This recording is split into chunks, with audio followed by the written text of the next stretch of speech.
Tes, tes. Baik. Bismillahirrahmanirrahim. Assalamualaikum warahmatullahi ta'ala wabarakatuh. Alhamdulillah.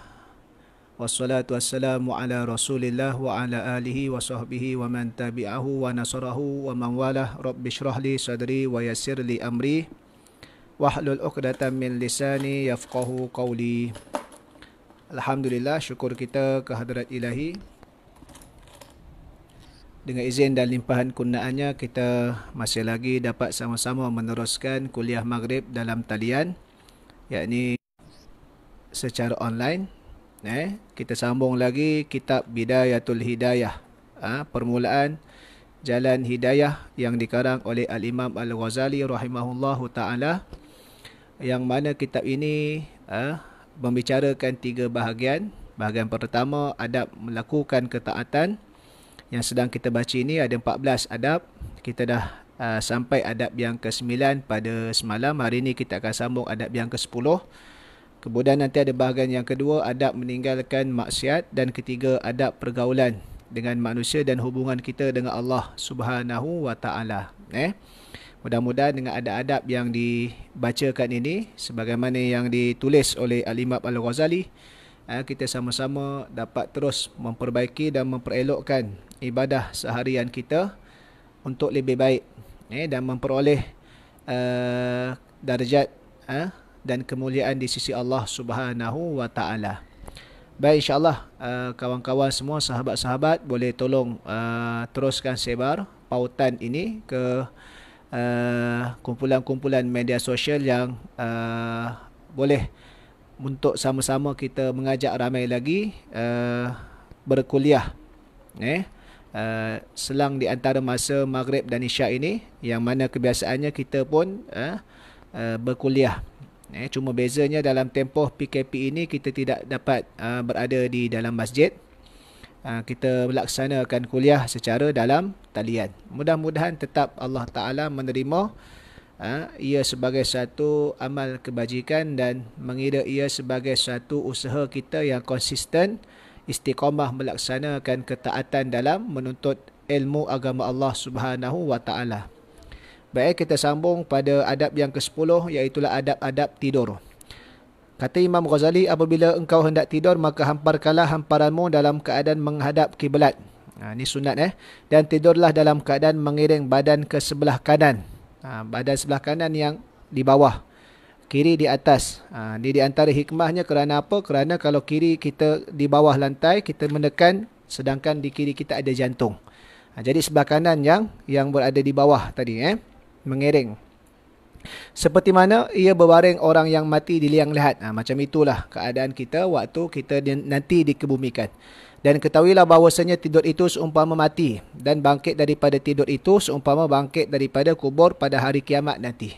Satu bila kita bangkit tidur, kita baca doa Alhamdulillahillazi ahyana ba'dama amatana. Segala puji bagi Allah yang telah menghidupkan kembali selepas dimatikan kami. Kerana tidur itu umpama mati. Siapa tahu barangkali rohmu dicabut oleh Allah ketika engkau tidur pada suatu malam. Tak mustahil atas kuasa Allah dan ketentuan dia. Oleh kerana itu, bersedialah engkau untuk menemui Tuhanmu dengan engkau tidur dalam keadaan suci. Sebelum tidur, sunat kita mengambil wuduk, dan wasiatmu ada tersimpan di bawah bantalmu. Kalau ada sebarang wasiat, tulis dan simpan. Tak simpan bawah bantal, letak di mana tempat yang pasangan kita atau siapa orang yang kenalan kita yang dipercayai, kita maklumkan ke dia. Supaya apa? Jika kita ditakdirkan oleh Allah mati, wasiat itu dimaklumi oleh orang dan boleh melaksanakan apa yang kita wasiatkan. Yang kita bimbang, ada juga berlaku dia menulis wasiat, namun benda tadi itu tidak diketahui, tidak dijumpai, akhir sekali atas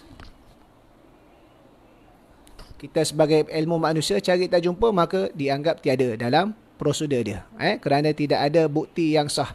Jadi sebab itu, kalau kita suami isteri, kalau suami ada buat wasiat, beritahu maklum ke isteri di mana tempat simpanan rekod wasiat. Kalau isteri pun begitulah dan begitulah kepada mereka, maklum kepada orang yang dipercayai. Hendaklah engkau tidur di dalam keadaan bertaubat. Sebelum tidur, pastikan bertaubat, kita insaf kesilapan kita dan kita maafkan semua orang kepada Allah daripada segala dosa dan meminta ampun daripada segala kesalahan, dan dalam keadaan engkau berazam bahawa engkau tidak akan mengulangi lagi sebarang maksiat yang pernah engkau kerjakan, dan berazamlah untuk membuat kebaikan kepada seluruh orang Islam jika Allah membangkitkan kau pada pagi esok. Sebelum tidur taubat, istighfar, jangan lupa. Supaya apa? Supaya dalam keadaan kita kalau mati oleh Allah, mudah-mudahan dalam keadaan bersih daripada dosa. Hendaklah engkau ingat bahawasanya pada suatu masa nanti jasadmu akan terbujur sejuk di liang lahat. Engkau akan tinggal di sana bersendirian. Tiada siapa yang mahu bersamamu kecuali hanya amalanmu. Dan tiada yang berfaedah di kala itu kecuali hanya usahamu. Yakni waktu dia hidup, dibuat kebaikan, itulah faedah dia. Dan janganlah engkau merangsang nafsumu untuk tidur lebih awal daripada mempersiapkan hamparan yang empuk-empuk. Dengan mempersiapkan hamparan yang empuk-empuk, kerana tidur adalah mengosongkan bagi makna kehidupanmu, kecuali apabila engkau melihat bahawa jagamu itu merosak akan agamamu, maka ketika itu tidurmu adalah lebih baik, lebih selamat bagi agamamu. Dan ketahuilah bahawasanya siang dan malam itu hanya 24 jam sahaja, maka janganlah engkau tidur pada waktu siang atau malam lebih daripada 8 jam. Satu hari jangan lebih daripada 8 jam. Biasanya 6 jam okey dah. Dan jangan kurang daripada 4 jam. Kalau lebih daripada 8 jam, dalam keadaan bukan kita sakit atau unsur, sia-sia masa. Kerana kita 24 jam. 8 jam sudah 1/3. Kalau 8 jam 1/3, kalau dia hidup 60 tahun, 20 jam, 20 tahun saja dia tidur. Tu Kerana jika engkau berusia 60 tahun, maka memadailah engkau telah mensia-siakan daripada umurmu itu sebanyak 20 tahun, 1/3 daripada umurmu. Kalau lebih 8 jam, kau 10 jam, lagilah. Kalau 12 jam, jadi lagi banyak benda tadi itu disia-siakan. Sedangkan waktu itu boleh diisi dengan perkara yang berfaedah. Umur kita ni adalah modal dalam kehidupan. Sebelum engkau tidur, hendaklah engkau persiapkan miswakmu, alat bersiwak seperti berus gigi dan seumpamanya, dan hendaklah engkau siapkan air untuk engkau bersuci, dan berazamlah ketika hendak tidur itu untuk engkau bangkit di tengah malam. Kena ada niat, kena ada azam nak bangkit tengah malam. Kalau dapat bangkit, alhamdulillah, dapat qiyamah. Kalau tak dapat pahala, niat daripada awal pun tak ada masalah. Yang penting kena niat dan berazam, dan kena ada usaha ke arah itu. Kita set jam loceng dan seumpamanya. Atau sekurang-kurangnya di akhir malam sebelum waktu subuh, kerana 2 rakaat di tengah malam itu merupakan satu perbendaharaan daripada perbendaharaan kebaikan. Maka hendaklah engkau memperbanyakkan perbendaharaanmu untuk menghadapi hari kefakiranmu, dan harta benda dunia ini sedikit pun tidak akan berguna bagimu apabila engkau telah mati. Dan baca olehmu ketika hendak tidur akan doa. Doa di sini panjanglah. Biasa kita doa tidur, Bismikallahumma ahya wa amut, ataupun Allahumma bismika ahya wa amut. Dengan namamu ya Allah, kami hidup dan kami mati. Di sini doanya panjang. Bismika rabbi wada'tu jambi wa bismika arfa'uhu wa faghfir li dhanbi. Allahumma qini azabaka yawma tab'athu ibadaka. Allahumma bismika ahya wa amutu. Wa a'udzu bika Allahumma min syarri kulli dhi syarrin wa min syarri kulli dabatin anta akhidhum binasiyatiha inna rabbi ala siratim mustaqim. Allahumma antal awwalu falaysa qablaka syai'un wa antal akhiru falaysa ba'daka syai'un wa antal zahiru falaysa fawqaka syai'un wa antal batinu falaysa dunaka syai'un. Allahumma anta khalaqta nafsi wa anta tatawaffaha laka mamatuha wa mahyaha, in amattaha faghfir laha, in ahyaitaha fahfazha bima tahfazu bihi ibadaka salihin. Allahumma inni as'aluka al-afwa wal afiyah. Allahumma ikithni fi ahabbis sa'ati ilaika wasta'milni bi ahabbil a'mali ilaika hatta tuqarribani ilaika zulfa wa tuba'idani an sakhatika bu'dan as'aluka fatu'tiyani fastaghfiruka fataghfirali wa ad'uka fatastajibali. Ni doa dia yang panjang. Secara ringkasnya dia mohon akan sekiranya Allah Ta'ala menghendaki kita hidup, maka jagalah tubuh badan kita ni dalam keadaan yang elok, tidak buat maksiat. Jika dikehendaki mati, maka pastikanlah mati dengan mendapat keampunan daripada Allah Subhanahu wa Ta'ala. Dan juga kita mohon berlindung daripada segala keburukan dan segala perkara yang menyakiti kita. Itu secara ringkaslah. Kalau nak hafal, boleh hafal. Kalau tak, mungkin boleh salin, tampal di tempat kita tidur. Nanti kita kalau nak tidur boleh baca, ataupun paling minimal sebagaimana doa yang biasa kita amalkan tadi pun tidak ada masalah. dan baca 3 kul, tiup di tangan, kemudian tapak tangan tadi duanya sapu di seluruh tubuh badan kita supaya perlindungan daripada perkara-perkara yang tak elok sebagaimana yang sunnah ditunjukkan oleh Nabi sallallahu alaihi wasallam. Setelah itu hendaklah kau membaca ayatul kursi dan amanar rasul. Amanar rasulu bima unzila ilaihi min rabbi wal mu'minun sampai habis tu sampai ke akhir, dan surah Al-Baqarah dan surah Al-Ikhlas, surah Al-Falaq, surah An-Nas 3 kul dan surah Al-Mulk. Dan berusahalah supaya engkau tidur dalam keadaan berzikir dan dalam keadaan suci, maka siapa yang mengerjakan yang demikian itu nescaya naik rohnya ke atas arash dan akan ditulis seperti orang yang solat sampai masa ia bangun dari tidurnya. Sepanjang tidur dapat pahala. Dapat pahala seumpama orang solat walhal dia tidur. Ini antara kita amalkan fadilat-fadilat tadi tu. Apabila kau bangun dari tidur, maka kerjakanlah seperti apa yang telah disebutkan sebelum ini. Maksudnya apa? Baca doa, kemudian kita masuk ke tandas, bagaimana adab masuk tandas pada adab yang awal-awal yang telah dibacakan.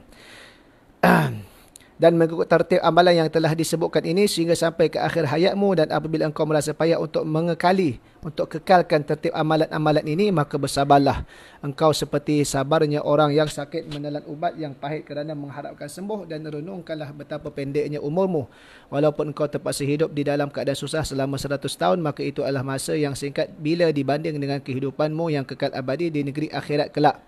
Nak buat amalan ibadah ni, nak kekal istiqamah, bangkit daripada tidur dengan sunnahnya sampai nak tidur balik dengan sunnahnya sepanjang hari dengan sunnah, kadang-kadang penat.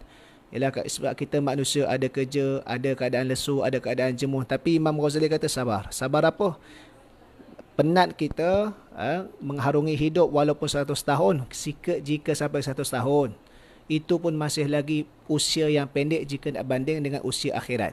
Maka penat seketika, insya-Allah untuk kebahagiaan selamanya. Siapa yang tak mampu ataupun tak rela nak penat, yakni dari sudut nafsunya penat kerana nak buat ibadah, maka dia akan tanggung kesengsaraan selama hidup dia nanti di akhirat kelak. Na'udzubillah min zalik. Dan engkau fikirkan betapa engkau boleh bersabar di dunia ini menahan derita dan kesusahan serta kehinaan berbulan-bulan bahkan bertahun-tahun kerana hanya mengkehendaki kerehatan 20 tahun. Misalnya, maka betapa engkau tidak sabar menahan sedikit kesusahan yang akan menghasilkan kebahagiaan yang abadi yang tiada ada kesudahannya itu.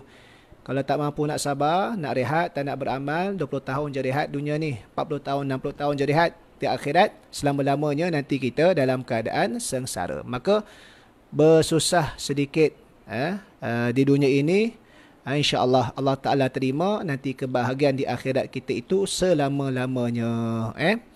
Dan janganlah engkau panjangkan angan-anganmu, nanti engkau akan merasa malas daripada berbuat ibadah. Bahkan hendaklah engkau fikirkan bahawa kematian itu sangat dekat sekali kepadamu, dan katakanlah di dalam hatimu, bersabarlah engkau hari ini, mungkin engkau akan mati pada malam nanti, dan bersabarlah malam ini, mungkin engkau akan mati pada besok pagi, kerana mati tidak datang pada masa yang tertentu dan dalam keadaan yang tertentu, dan ataupun pada umurmu yang tertentu. Kematian pasti akan datang, oleh itu bersiap-siap untuk menghadapinya adalah suatu kepastian pula, dan bersiap-siap untuk menghadapinya adalah lebih utama daripada bersiap-siap untuk mendapatkan kebahagiaan dunia.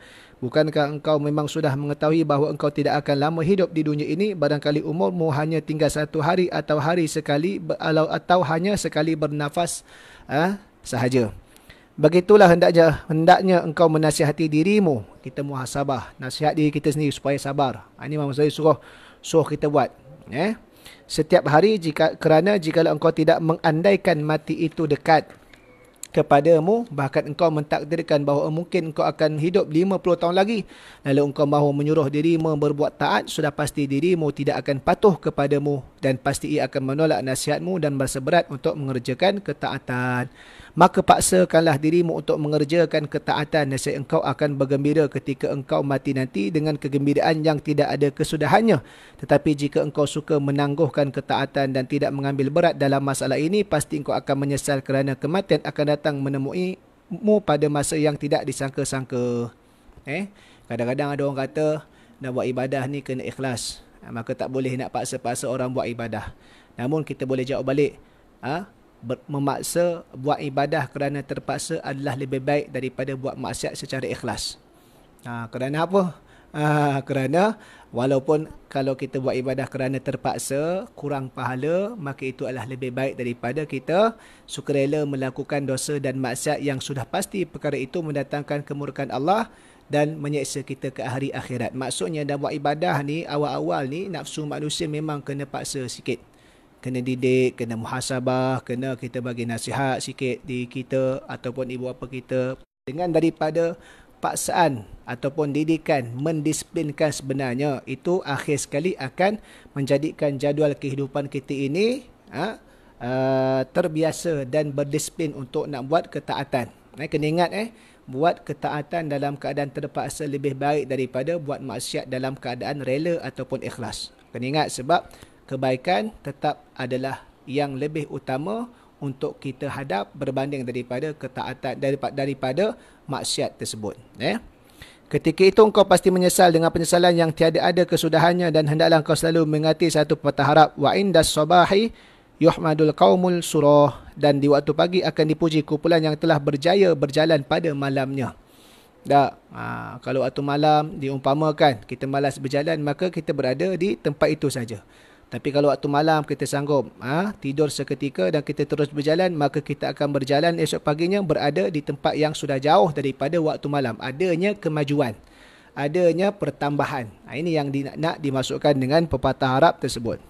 Dan apabila engkau sudah mati, barulah segala apa yang aku sebutkan ini menjadi kenyataan. Seperti firman Allah Ta'ala, وَلَا تَعْلَمُنَّ نَبَأَهُ بَعْدَ حِينٍ. Maksudnya, dan selagi akan kamu ketahui kebenaran apa yang dikhabarkan kepadamu pada suatu masa kelak. Surah Sad ayat 88. Waktu hidup tak berapa yakin, tak berapa percaya. Akhir sekali kita bermalas-malasan, mengikut nafsu, selera, emosi.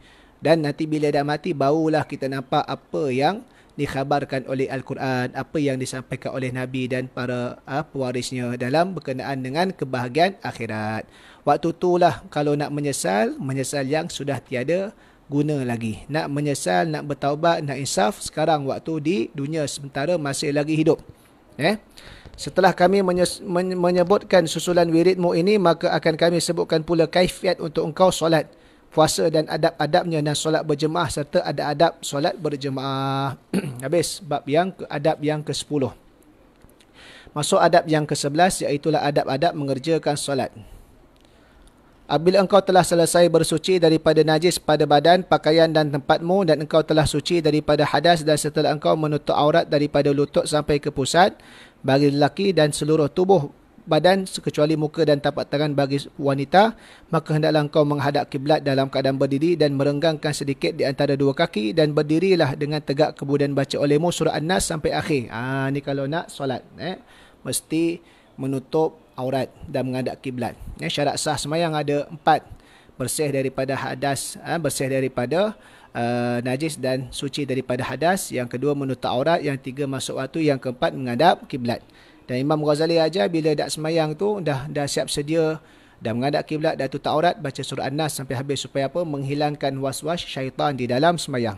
Engkau baca surah tersebut dengan niat untuk membentengmu dirimu daripada godaan syaitan yang terkutuk, kemudian hadirkan hatimu dan kosongkan jiwamu daripada sebarang was-was, dan hendaklah engkau fikirkan bahawa engkau sedang berdiri di hadapan Tuhanmu dan engkau bermunajat dengannya, maka hendaklah engkau malu sekiranya engkau bermunajat kepadanya dengan hati yang lalai dan dada yang penuh berserabut dengan was-was dunia, bisikan syahwat dan hawa nafsu. Malulah kalau kita nak menghadap Tuhan dalam keadaan tak sedia, dalam keadaan kita masih lagi terikut-ikut was-was syaitan sebagainya. Dan ketahuilah bahawa Allah Ta'ala mengetahui segala rahsiamu dan melihat ke dalam hatimu, dan ia hanya menerima solatmu yang khusyuk dan penuh rendah diri. Maka solatlah, maka sembahlah Tuhanmu seakan-akan engkau melihatnya. Ini ihsan. Dan jika engkau belum mampu berbuat demikian, maka tanamkanlah di dalam hatimu bahawa sebenarnya Tuhanmu melihat segala kekuatanmu. Ini maksud ihsan. Sebagaimana yang Nabi sebut, anta'budallaha ka'annaka tarahu fa'in lam takun tarahu fa'innahu yarak. Nabi sebut jawapan kepada soalan ma huwal ihsan yang ditanya oleh Jibril AS ketika mana berjumpa dengan Nabi dengan dalam keadaan menyerupai seorang lelaki. Datang nak mengajar pada para sahabat. Ditanya apa itu Islam, apa itu iman, apa itu ihsan, bila kiamat dan apa tanda-tanda kiamat. Maka dah habis tadi, Nabi pun tanya kepada Sayyidina Umar. Sayyidina Umar tanya pada Sayyidina Umar, kamu tahu tak siapa itu? Sayyidina Umar kata, Allah wa rasulu a'lam. Nabi SAW pun sebut apa? Fa'innahu Jibrilu atakum yu'allimukum dinakum. Itulah Jibril. Dia datang nak mengajar kamu akan agama kamu. Ihsan tadi tu yang sebagaimana yang disebutkan. Apabila hatimu masih tidak mampu hadir dan anggotamu tidak tenang, maka ini adalah berpunca daripada kurangnya makrifatmu terhadap kebesaran dan keagungan Tuhanmu. Allahu Rabbi. Cuba kau bayangkan jika ada orang yang soleh daripada keluargamu yang sedang memperhatikan dan meneliti solatmu, pasti ketika itu engkau akan mendapati hatimu menjadi khusyuk kepadanya dan segala anggotamu menjadi tenang di hadapanmu. Oleh itu kembalilah engkau menasihati dirimu dan katakanlah padanya. Kita kena kata pada diri kita ni, nasihat diri kita, wahai nafsuku, tidakkah engkau merasa malu kepada Allah Tuhanmu yang menciptakanmu? Betapa engkau boleh malu di hadapan manusia yang lemah ini. Kalau manusia tengok kita nak buat khusyuk, bila manusia tak ada sedangkan Allah Ta'ala tetap melihat kita, kita tak khusyuk, malulah sikit dia kata. Dan dia hanyalah salah satu daripada hamba Tuhanmu. Apabila manusia ini meneliti solatmu, engkau boleh khusyuk dan anggotamu menjadi tenang dan solatmu menjadi elok di hadapannya, sedangkan ia tidak memiliki apa-apa dan tidak dapat memberi sebarang kemudaratan atau kemanfaatan kepadamu. Kemudian betapa engkau tidak malu kepada Allah Tuhanmu yang mengetahui segala rahsiamu, dan betapa engkau tidak merasa takut kepada kebesarannya. Apakah Allah Ta'ala itu lebih hina pada pandanganmu daripada salah seorang hambanya? Maka alangkah besarnya kezalimanmu dan alangkah bersangatannya jahilmu dan alangkah besarnya permusuhanmu terhadap dirimu sendiri. Sebab itu kita kena pastikan solat kita khusyuk, sama ada manusia lihat ke tidak. Kerana apa? Kerana Allah Ta'ala tetap melihat kita. Sebab itu bila kita sembahyang di masjid, di luar, kita pakai smart cantik. Tapi kenapa bila di rumah kita pakai dalam keadaan kadang-kadang tak berapa molek? Walaupun dah tutup aurat, yelah tutup aurat tu syarat sah. Tapi pakai itu dalam keadaan yang tak semenggah kita pakai waktu kat luar. Sedangkan Allah Ta'ala melihat dan kita menghadap Tuhan. Bukan nak tunjuk pada manusia sahaja. Maka rawatlah hatimu dengan cara-cara yang seperti ini. Barangkali pada suatu masa nanti ia akan khusyuk juga. Dan sebenarnya engkau tidak akan memperoleh apa-apa yang di dalam solatmu kecuali sekadar mana yang engkau khusyuk padanya. Adapun solat yang dikerjakan dalam keadaan lalai dan lupa, maka sebenarnya solat itu sendiri masih perlu kepada istighfar dan kifarah bagi menyempurnakannya. Apabila hatimu telah hadir, maka jangan lupa engkau membaca iqamah, walaupun jika engkau hanya solat sendirian. Sunat sunat kita iqamah sebelum sembahyang, sama ada berjemaah ataupun dalam keadaan seorang diri sunat. Dan apabila engkau solat berjemaah, maka hendaklah engkau azankan kemudian diikuti dengan iqamah, lalu engkau berniat, maka kata olehmu di dalam hatimu niat. Niat dalam hati. Tak, tapi lafaz boleh jadi sunat sebagai nak lebih meyakinkan. Tapi niat tu dalam hati, qasdun, lintasan hati. Nak lafaz tak ada masalah. Uaddi ataupun usalli fardhu zuhri arba'a raka'atin lillahi ta'ala. Itu ataupun soal apalah, zuhur ke, asar ke, maghrib ke, isyak ke, niat tadi. Dan hendaklah niat itu hadir di hatimu ketika engkau takbir. Ketika takbir tu pasti niat tu masuk. Pada mazhab Syafi'i ini niat tu kena bagi jadi di antara permulaan Allah dengan sebelum habis bar. Mesti ada. Yang sempurna dia penuh. Allahu Akbar, dia niat tadi itu penuh. Dalam hati dia. Tapi paling tidak kena ada satu juzuk daripada tempoh sehingga sebelum bar untuk masuk niat tadi itu. Kalau tidak, dia tidak sah. Tapi jangan buat susah-susah. Niat ni lintasan hati je nak makan. Macam nak makan mudah ya, tak adalah kita nak makan tak jadi nak makan, niat dia. Niat bukan bisikan hati. Niat ni lintasan hati. Dia bukan bisikan hati. Dia lain. Bisikan hati ni kita bisik. Tak, niat. Benda yang kenapa kena Allahu Akbar? Kerana niat dalam mazhab Syafi'i. Dalam mazhab Syafi'i niat ni dia kena seiringan dengan perbuatan. Dia tak boleh asing. Perbuatan tadi itu menunjukkan niat, menunjukkan apa yang kita niat. Baik. Dan angkatlah kedua tanganmu ketika takbir itu sehingga sampai membetuli kedua bahumu. Angkat lurus gitu Sedang tanganmu itu terbuka dan jari-jarinya tu hurai. Kalau laki terbuka sikitlah, kalau perempuan dia rapat. Dan janganlah engkau memberatkan dirimu untuk menghimpungkan jari-jarimu atau memisahkannya. Dan angkatlah kedua tanganmu sehingga kedua ibu jarimu membetuli di bawah daripada kedua telingamu dan ni. Angkat bagi sama tinggi. Ini sunat. Ada kaedah yang mana angkat bawah sikit. Yang ni bagi sama. Bukan kena sentuh sini, bagi sama. Baik Apabila tanganmu telah diletakkan di tempat yang telah disebutkan tadi, maka baru engkau bertakbir, kemudian lalu engkau turunkan kedua tanganmu dengan perlahan-lahan dan jangan engkau tekan. Okey. Apabila tanganmu telah diletakkan di tempat yang telah disebutkan tadi, maka baru engkau bertakbir, kemudian lalu engkau turunkan kedua tanganmu dengan perlahan-lahan dan jangan engkau tekan kedua tanganmu ketika engkau mengangkatnya dan menurunkannya, dan jangan pula engkau tekan kedua tanganmu ke belakang atau jangan pula engkau tolakkan ke sebelah kanan atau kiri. Relax dalam keadaan rehat. Angkat, jangan tekuk sangat, relax.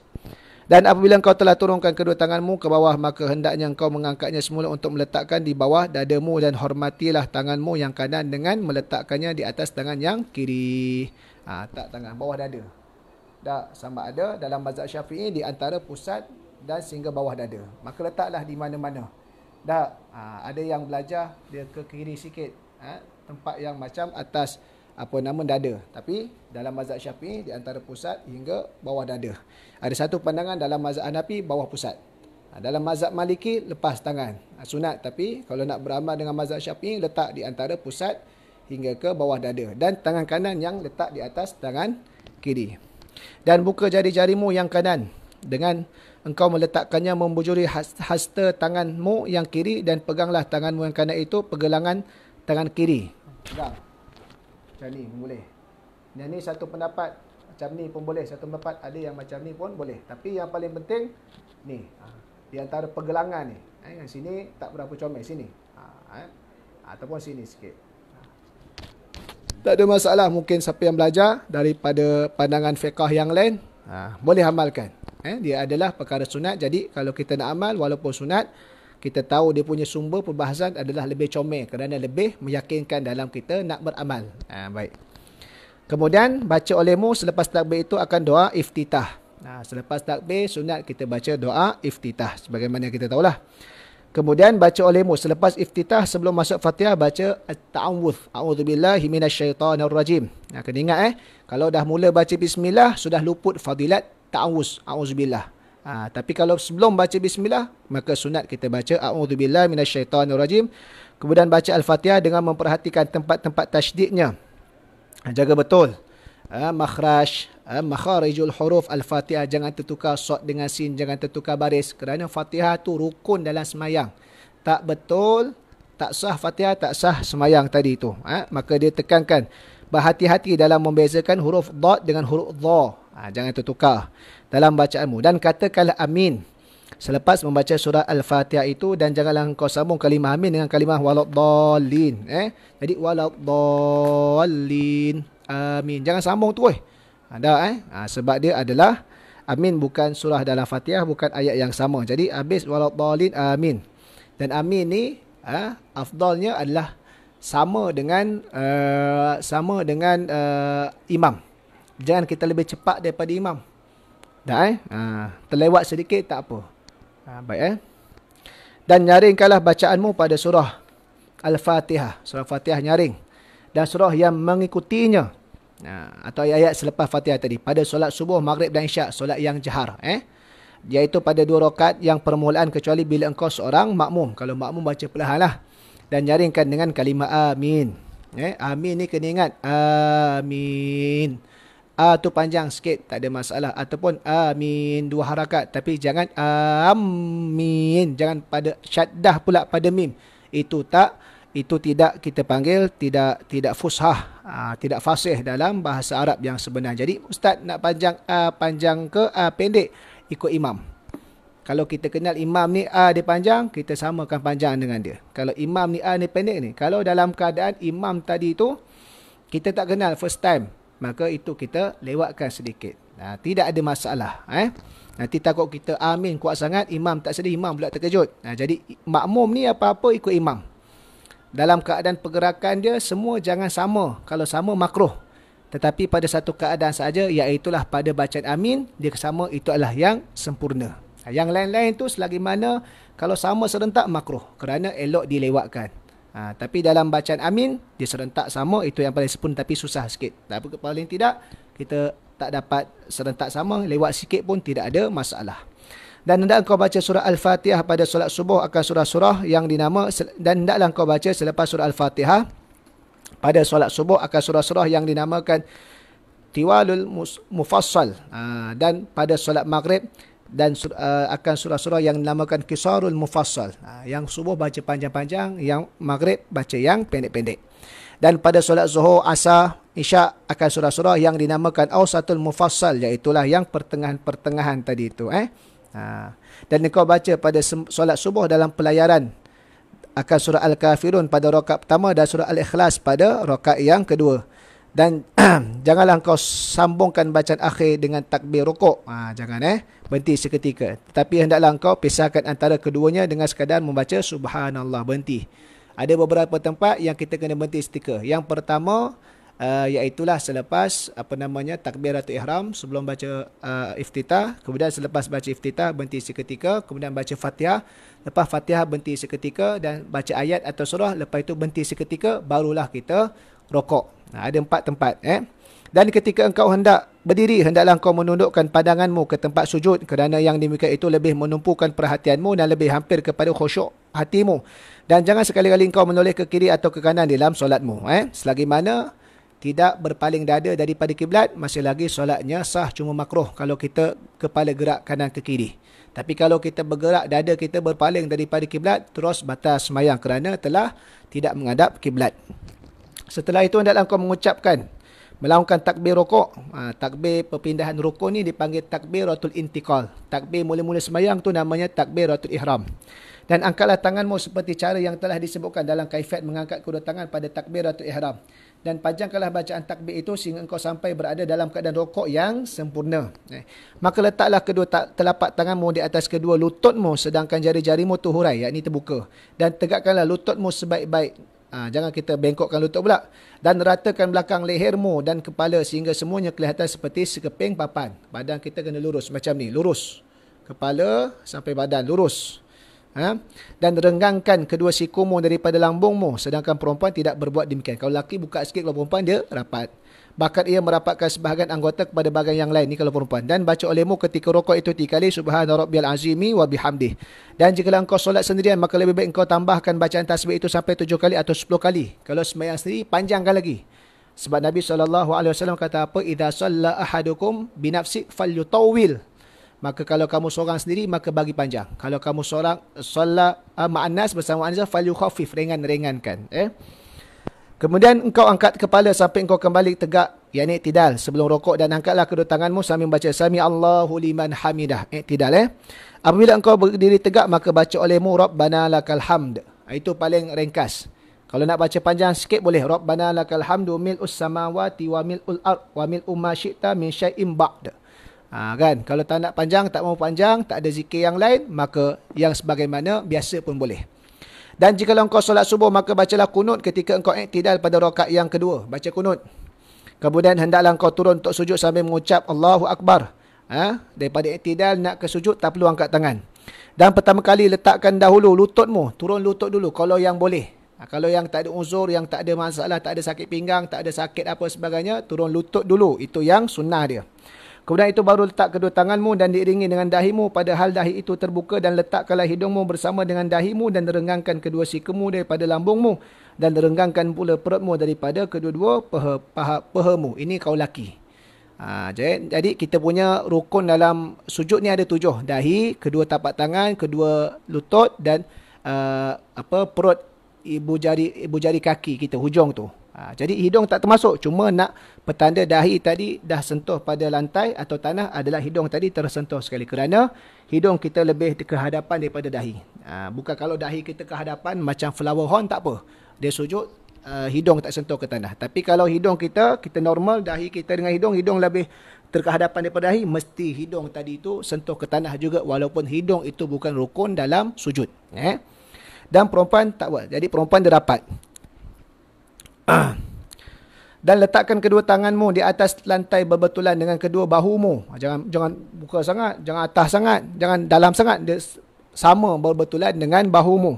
Dan janganlah engkau hamparkan kedua hastamu di atas lantai seperti perbuatan anjing. Jangan pula ni lengan ni sentuh tanah juga macam anjing. Jadi dia makruh. Dan bacalah olehmu ketika sujud akan tasbih subhana rabbiyal a'la. Wa bihamdih boleh tambah. Engkau baca tasbih ini 3 kali dan 7 atau 10 kali apabila engkau solat sendirian. Bila solat sendirian lebih panjang daripada solat berjemaah. Tapi terbalik, kita solat sendirian lebih ekspres daripada solat berjemaah. Itu terbalik kita. Sedangkan kalau sendiri itu lebih panjang. Baik. Kemudian kau bangkit dari sujudmu sambil mengucapkan Allahu Akbar sehingga kau duduk dengan sempurna dan duduklah di atas telapak kakimu yang kiri dan tegakkan telapak kakimu yang kanan kalau mampu. Kalau tak mampu, macam biasa.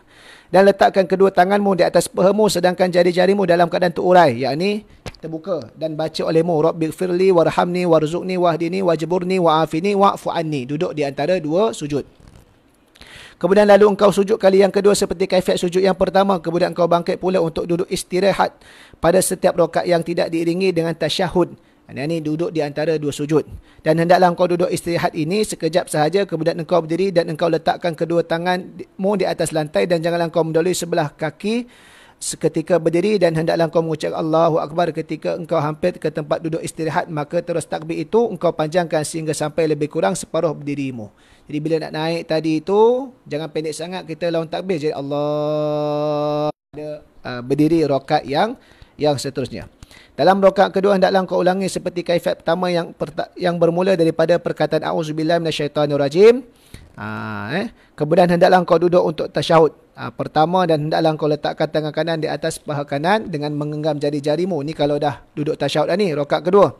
Kecuali jari telunjuk dan ibu jari, maka hendaklah engkau biarkan keduanya tanpa digenggam. Jadi duduk macam ni, atas apa sini. Tak payah genggam. Kalau genggam macam ni semua, ni tak payah genggam. Nanti kalau tak asyhadu an la ilaha illallah naik. Tangan ibu jari sini, sunat Baik. Dan ketika engkau mengatakan illallah, asyhadu an la ilaha illallah, bukan ketika mengatakan bukan mengatakan la ilaha, tapi illallah. Kecuali illallah tu baru naik jari. Dan letakkan tangan kirimu dalam keadaan terurai, tidak digenggam di atas paha kiri dan hendaklah engkau duduk di atas kakimu yang kiri pada tasyahud ini, tasyahud awal, seperti engkau duduk di antara dua sujud. Dan hendaklah engkau duduk tawarruk pada tasyahud akhir. Tawarruk tadi itu macam kita tasyahud akhir itulah. Kaki kiri masuk di bawah. Kaki kiri masuk di bawah punggung kita. Pergi ke sebelah sana. Sebelah kanan. Dan hendaklah engkau sempurnakan baca doa yang maksur daripada Rasulullah SAW pada tasyahud akhir ini. Kemudian olehmu selepas selesai daripada segala doa itu. Assalamualaikum warahmatullahi. Dua kali, sekali ke kanan, sekali ke kiri dan hendaklah engkau menoleh ketika memberi salam itu sekira-kira dapat dilihat putihnya pipimu. Betul-betul. Jangan sampai terkalih dada sekali. Kalau terkalih dada sekali, dada lari daripada kiblat, maka batas sembahyang kita. Dan niatkan olehmu akan keluar daripada solat dan hendaklah engkau niatkan memberi salam kepada orang-orang yang ada di kanan dan kiri daripada segala malaikat dan manusia. Jadi, Assalamualaikum warahmatullahi. Bagi salam ke siapa tu? Satu, penutup solat. Yang kedua, niatnya kepada malaikat dan manusia tadi. Yang penting, malaikat akan jawab. Dalam perbahasan, adakah orang kat belakang makmum jawab sekali? Ada perbahasan. Kata tak payah jawab. Ada kata sunat untuk jawab. Dia tak jadi wajib, jadi sunat. Sebab apa? Sebab dalam semayang ketika itu. Dan apa yang telah disebutkan ini ialah cara solat dengan sendirian. Dan akan disebutkan cara solat berjemaah pula.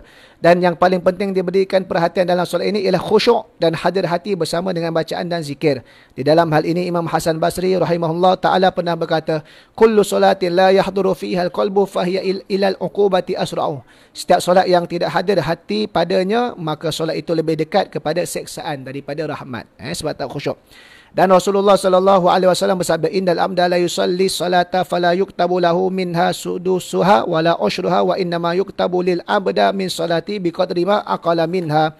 Artinya sesungguhnya seorang hamba itu mengerjakan solat padahal tidak dituliskan ganjaran solatnya itu melainkan hanya 1/6-nya atau 1/10-nya sahaja, dan hanya saja ditulis ganjaran solat seorang itu mengikut banyak mana yang dia khusyuk di dalam solat. Makin lama dia khusyuk, makin banyak pahala dia. Tapi kurang khusyuk, maka kurang pahala dia. Kita habiskan adab yang ke-12 malam ni. Kita lewat sikit tak apa Dan. Baik, siapa yang ada kelapangan boleh join. Okey, baik. Adab yang ke-12 ada adab iman dan ada adab menjadi makmum. Ada adab solat berjemaah. Pertama, sebaik-baiknya bagi seorang imam itu adalah bahawa ia meringkaskan solat. Dalam hal ini Anas bin Malik radhiyallahu taala anhu berkata, aku tidak pernah solat di belakang Rasulullah yang lebih ringkas solatnya tetapi lebih sempurna selain daripada Rasulullah. Ringkas tapi sempurna. Kita ringkas tak sempurna, itu tak betul. Ringkas tadi itu mengikut uruf keadaan, kadar kemampuan. Kalau waktu Ramadan, ringkasnya satu rakaat, satu muka. Maka satu muka lah itu adatnya. Tapi kalau di luar Ramadan, ringkasnya adalah separuh muka surat. Maka separuh muka surat. Itu maksud dia. Kedua, janganlah imam memulakan dengan takbiratul ihram sebelum muazzin selesai daripada iqamahnya dan sebelum sof dibetulkan. Jadi, tunggu qomat, kemudian imam peringatkan makmum untuk perbetulkan sof. Sawu sufakum. Maka luruskan sof. Ini sunat. Jangan terus naik ke depan tempat imam angkat takbir. Jangan. Yang ketiga, imam hendaklah mengangkat suaranya dengan takbir. Dan makmum pula jangan mengangkat suaranya kecuali sekadar untuk memperdengarkannya kepada diri sendiri. Imam saja yang laungan kuat. Yang keempat, imam hendaklah berniat menjadi imam supaya ia mendapat pahala berjemaah. Dalam semua solat, melainkan kecuali solat Jumaat. Solat Jumaat, imam wajib niat imam. Kalau tak sah semayang Jumaat. Tapi kalau semayang jemaah yang lain, imam sunat untuk niat imam. Kalau dia tak niat imam, tetap sah semayang jemaah itu, tapi dia tak dapat pahala imam. Baik. Tak dapat pahala jemaah lah. Makmum wajib. Makmum wajib niat berjemaah apa sahaja solat berjemaah. Itu beza dia. Tapi kalau dalam solat Jumaat, dan juga solat Jumaat lah, sebab solat Jumaat ni wajib secara berjemaah, mana lingkungan minimum 40 orang. Maka imam kena wajib. Kalau solat yang lain, sunat. Kalau nak dapat pahala imam dan berjemaah. Kalau tak sah semayang, tapi dia dapat pahala sendirian. Untuk imam, tapi makmum wajib niat berjemaah. Okey, baik. Kelima, imam hendaklah merendahkan suaranya ketika membaca doa iftitah. Doa iftitah baca perlahan. Dan seperti halnya orang yang solat sendirian. Dan hendaklah imam meninggikan suaranya ketika membaca surah Al-Fatihah. Dan surah yang selepasnya daripada Fatihah pada solat subuh dan 2 rakaat yang permulaan daripada solat maghrib dan isyak. Dan begitulah pula orang yang solat sendirian. Dan hendaklah imam meninggikan suaranya dengan perkataan amin pada mana-mana rakaat yang dituntutkan meninggikan suaranya. Imam pun amin kena baca kuat. Dalam bacaan, dan hendaklah makmum menyertai imamnya meninggikan suara dalam bacaan amin dengan tidak terkemudian daripadanya. Ya.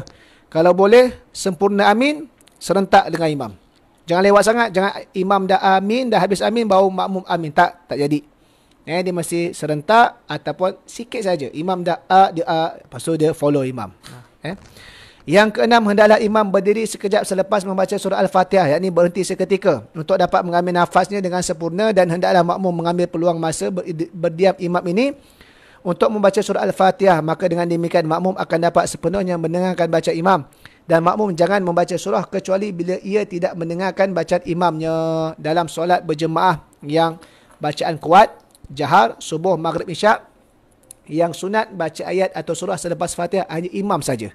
Makmum tak sunat. Makmum sunat dengar baca imam. Melainkan pada tempat yang jauh, yang luas, dah tidak ada dengar dari sudut mungkin speakernya rosak, makmum tadi tak dengar. Maka sementara tunggu nak rokok, barulah jadi sunat kepada makmum tersebut. Kena ingat makmum yang dengar baca imam, tak ada sunat baca surah atau ayat selepas dia baca Fatihah. Sunat lebih aula lagi dia dengar baca imam. Ustaz, kalau tak faham pun itulah konsep berjemaah. Dengar saja. Tak. Apa sahaja perbuatan imam selagi mana tak bercanggah dengan syarak, dalam konsep berjemaah tetap menjadi keutamaan. Ketujuh, hendaklah imam jangan membaca tasbih rokok dan tasbih sujud lebih daripada 3 kali. Ni kalau sembahyang berjemaah.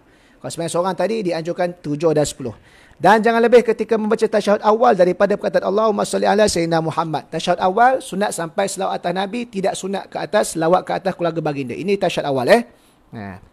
Ke-8, hendaklah imam jangan membaca selain daripada surah Al-Fatihah pada 2 rakaat yang terakhir. Rakaat ketiga ke rakaat keempat, habis baca Fatihah jangan baca dah, berhenti. Janganlah ia suka memanjangkan bacaan seperti memanjangkan doa di dalam tasyahud akhir selepas ia membaca tasyahud yang wajib dan selawat ke atas Rasulullah sallallahu alaihi wasallam. Hendaklah imam berniat ketika memberi salam itu akan mengucap salam kepada ahli jemaah.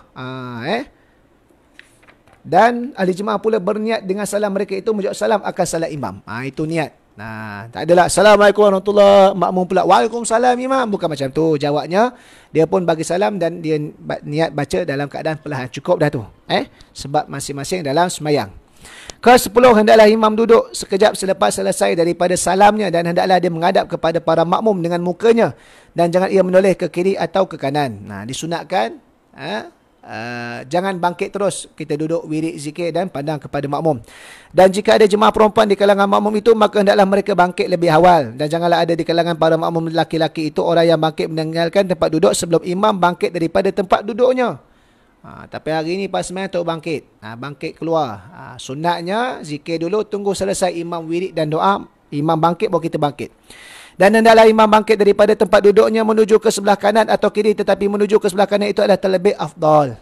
Bab kata Baba Ismail Sepanjang, ikut keadaan pintu yang mana ada. Kalau ada sebelah kanan, kalau sebelah kiri, tak ada masalah. Ke-11, janganlah imam mengkhususkan dirinya ketika membaca kunut dengan solat dalam solat subuh, maka hendaklah dibaca dengan lafaz yang mana ramai, nahnu. Contoh, Allahumma hdina, kena baca Allahumma hdina, jangan baca Allahumma hdini. Allahumma hdini ini seorang, untuk dia saja. Dia sembahyang berjemaah, dia kena doa untuk ramai. Allahumma hdina, tukar fi'il kata ganti diri ana kepada nahnu. Dan hendaklah imam meninggikan suaranya dengan kunut dan para makmum hendaklah mengaminkannya di belakang. Dan janganlah mereka mengangkat tangan ketika berkunut kerana itu tidak sabit daripada perbuatan Rasulullah sallallahu alaihi wasallam. Ini pendapat Imam Ghazali ni dalam masalah yang dah dhaif. Ada nota kaki dia. Kerana apa? Ada pendapat yang kuat dalam mazhab Syafi'i, masa kunut angkat tangan. Maka khilaf. Kita pun tahu kunut tadi itu pun sunat, tak baca pun dapat tak dosa. Tapi kalau kita ngamalkan kerana kita faham ia dalil daripada mazhab Syafi'i ada, sunat kita buat dapat pahala. Cuma masalah angkat tangan, Imam Ghazali dia berbeza pendapat dalam ulama yang lain. Pada dia tidak mengangkat tangan, letak diri gitu ya. Tapi mazhab Imam Syafi'i ada pendapat yang kuat, yang kuatnya pandangan yang mengangkat tangan. Kemudian para makmum hendaklah meneruskan bacaan sendiri lafaz kunut hingga akhir, iaitu pada apa? Fa innaka taqdi wa la yuqda alaik wa innahu la yadhillu man wa la ya'izzu man adat tabarak rabbana wa ta'ala sampai habis. Jadi bermula fa innaka taqdi, maka makmum baca sendiri. Permulaan Allahumma hdina, imam baca, makmum aminkan. Jadi bila fa innaka taqdi, imam nak baca perlahan ke ataupun imam nak baca kuat? Maka kita faham. Maka kebiasaannya imam kita ni baca perlahankan sedikit. Supaya apa? Supaya memberi petanda kepada makmum, mereka pun kena baca sekali. Ini dah kebiasaan kebanyakan tempat. Tapi kalau ada tempat yang nak meneruskan sama momentum bacaan kuat pun tak ada masalah. Tapi makmum tadi mesti terpelajar. Dia tahu sampai tadi bukan amin dah. Dia mesti baca sekali. Ada tempat yang nak senyap terus imam dia pun tak ada masalah. Sebagai nak bagi tahu tadi kunut untuk baca ramai-ramai dah selesai, sekarang baca sendirian pula. Ke-12, janganlah makmum berdiri sendirian di belakang saf, tetapi hendaklah ia masuk ke dalam saf atau ia menarik seorang makmum yang ada di hadapan untuk bersama dengannya di saf yang baru. Ini kalau ada banyak saf, tiba-tiba belakang dia datang seorang. Maka seorang di belakang tu makruh kerana tak jadi saf sebab dia seorang. Maka hendaklah dimasuk juga mana ruang yang ada, ataupun dia mesti duduk belakang, dipanggil depan, dia ajak orang depan seorang turun ke belakang.